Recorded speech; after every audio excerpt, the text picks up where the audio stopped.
Perbedaan pendapat itu salah satu hikmah dan sunnatullah. Kenapa ada perbedaan pendapat? Karena pemahaman dan fikiran manusia berbeda. Oleh karena itu tidak akan bisa satukan umat dalam satu pendapat. Yang bisa disatukan dalam satu pendapat kalau sudah ada jelas-jelas perintah atau larangan dalam ayat maupun dalam hadis. Kenapa muncul berbeda pendapat? Contohnya nisfu Sya'ban. Memang ada hadisnya. Ada hadis apa? Hadis yang disahihkan Syekh Al-Albani rahimahullah. Syekh Al-Albani salah satu ulama yang terbaik sedunia,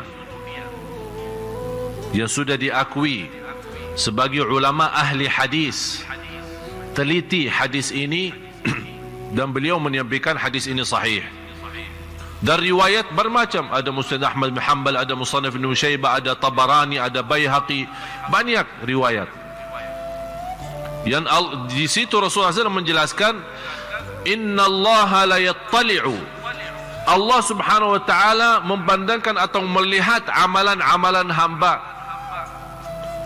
Di riwayat Allah melihat hamba-hambanya di malam nisfu Sya'ban, dan Allah mengampuni semua dosa-dosanya kecuali dua orang. Yang pertama, yang berbuat syirik, itu tidak diampuni Allah SWT.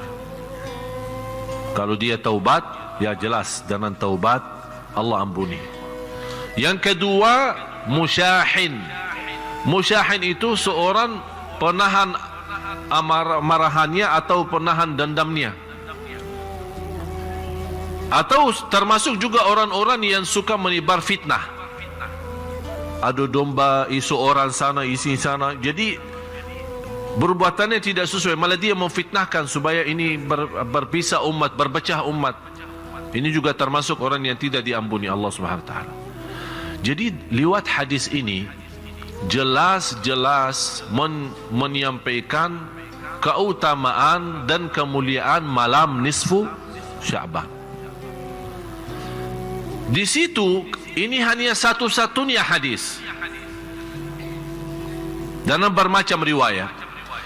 Disitulah muncul perbedaan, karena malam nisfu Sya'ban malam utama atau malam agung.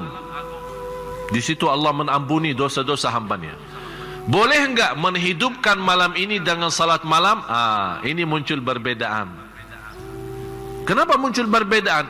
Karena memang tidak ada hadis yang kuat seperti ini yang menjelaskan jagalah salat malam di nisfu Sya'ban. Kalau memang tidak ada hadis yang memerintahkan menghidupkan nisfu Sya'ban dengan salat malam, boleh enggak kita lakukan? Jawab. Kenapa boleh tapi tidak ada perintah? Tidak ada larangan. Kenapa tidak ada larangan? Karena Rasul sudah menjelaskan keutamaan malam nisfu Sya'ban yang kita sudah sepakati hadisnya sahih.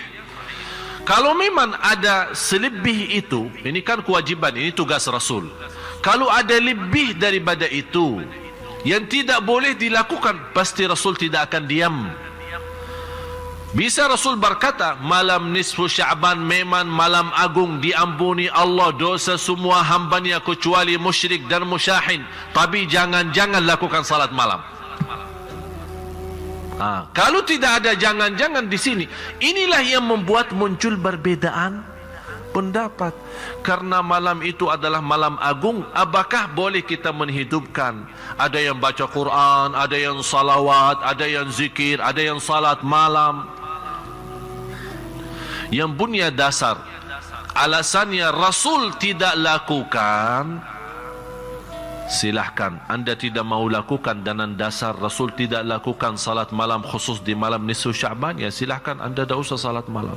Ini Anda punya dasar kan? Tapi tidak boleh Anda mengingkari orang lain salat malam, karena Rasul sendiri tidak pernah ingkari. Rasul sendiri tidak pernah melarang. Yang mau salat malam silahkan, yang mau tidur ya silahkan. Kenapa diributkan? Ini masalahnya.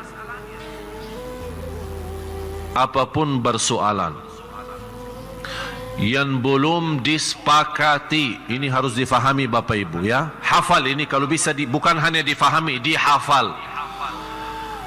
Apapun bersoalan dalam fikih tidak disepakati oleh ulama, ijma', faham ijma'? Sepakat. Tak ada satu pun yang keluar dari dana sepakatan itu. Kalau belum ada sepakatan dari ulama, umat itu masih dalam kebebasan. Yang mau A boleh, yang mau B boleh, yang mau D boleh. Tapi, dan juga harus difahami, tidak akan bisa ada sepakatan antara ulama kalau tidak ada ayat dan hadis yang kuat, yang tidak bisa muncul berbeda tafsiran. Kenapa bisa muncul perbedaan? Ini kan ada Syafi'i, Maliki, Hanafi kan? Imam Syafi'i muridnya siapa? Imam Maliki. Tapi kenapa dia berbeda sama gurunya? Karena beda pemahaman. Gurunya bawa Quran dan hadis kan? Imam Syafi'i bawa apa? Injil dan Taurat. Sama Quran dan hadis. Dia menghormati gurunya, tapi mohon maaf, karena punya pemahaman beda. Ini kan kemampuan fikiran manusia. Apalagi dikenal Imam Syafi'i sebagai orang ulama yang cerdas, termasuk dari sisi bahasa. Kalau Imam Malik lebih kuat ilmunya di sisi hadis, kalau Imam Syafi'i lebih kuat di sisi fikih. Ya di situ kelebihan masing-masing. Ini kan karunia Allah. Di situ orang yang punya kelebihan isi di sini, yang isi di situ umat baru bisa bersatu. Tapi jangan orang merasa diri, ana yang benar, yang lain salah. Ana dah mau tahu. Ada yang megang tokohnya katanya, ana dah mau tahu selain qala Allah qala Rasul. Yang menyampaikan kepada kita qala Allah dan Rasul siapa? Iman kita sudah waktu turunnya wahyu, kita ada di situ. Ada enggak? Kalau kita bilang tidak mau tahu selain qala Allah qala Rasul, yang membawakan kepada kita qala Allah dan Rasulnya siapa? Ulama kan? Dan Rasul sudah menjelaskan ulama bara waris, ahli waris dari bara Nabi, mewariskan Nabi. Artinya ilmu Nabi, bara Nabi diwarisi oleh ulama. Ulama yang meneruskan, menjalankan. Beda masa, beda zaman, beda budaya, beda pemahaman, beda mazhab, ini semua pengaruh dari zaman dulu sampai sekarang.